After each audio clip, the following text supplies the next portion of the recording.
बहुत समय पहले हरी भरी पहाड़ियों और चमचमाती नदियों के बीच बसे एक शांत गांव में माया नाम की एक छोटी लड़की रहती थी। उसे अपनी जिज्ञासा और दयालुता के लिए जाना जाता था।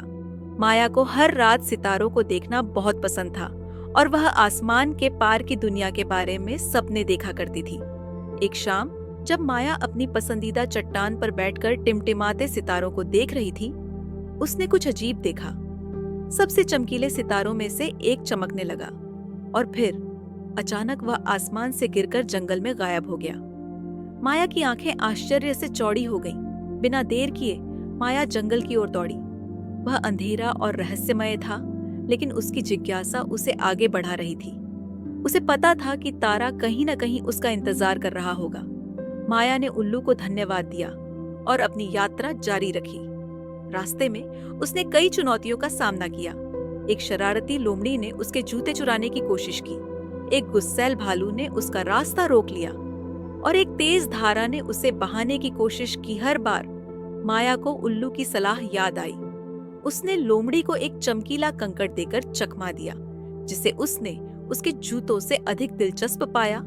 उसने भालू को एक मधुर गीत गाकर शांत किया, जिससे उसे रात की सुंदरता का एहसास हुआ। और जब वह नदी के पास पहुंची तो उसने सुरक्षित रूप से पार करने के लिए एक मजबूत लकड़ी का लट्ठा ढूंढकर अपनी त्वरित सोच का उपयोग किया। अंत में एक लंबी और साहसिक यात्रा के बाद माया जादुई तालाब तक पहुंची। पानी जादुई रोशनी से चमक रहा था और वहां तालाब के किनारे पर वह गिरा हुआ तारा था।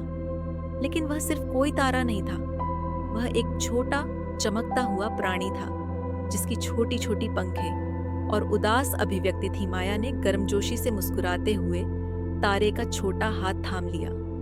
माया ने तारे को गांव की सबसे ऊंची पहाड़ी पर ले जाने का निर्णय किया, जहां से वे आसमान के करीब हो सकते थे। रास्ते में उन्होंने उन सभी प्राणियों से मुलाकात की जिनसे माया पहले मिली थी। लोमड़ी, भालू और यहाँ तक कि उल्लू भी। वे सभी माया की खोज में शामिल हो गए।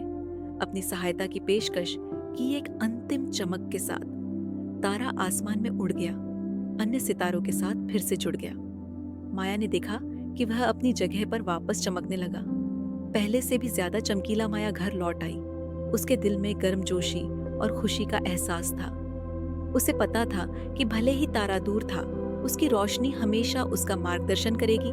और इस तरह माया ने सीखा कि सच्ची मित्रता और दयालुता अंधेरी रातों को भी रोशन कर सकती है। और उस दिन के बाद से जब भी उसने आसमान की ओर देखा, उसने याद किया कि हम कभी सच में अकेले नहीं होते।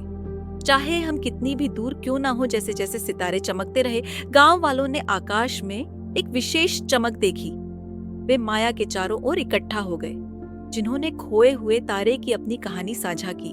और उस रात के बाद से गांव ने हमेशा उस रात का जश्न मनाया जब तारा अपने घर लौट आया, जो दया, बहादुरी और मित्रता की शक्ति का प्रतीक था। तो प्रिय बच्चों, याद रखें कि एक दयालु हृदय किसी भी चुनौती को पार कर सकता है और सच्ची मित्रता सबसे चमकीला तारा है।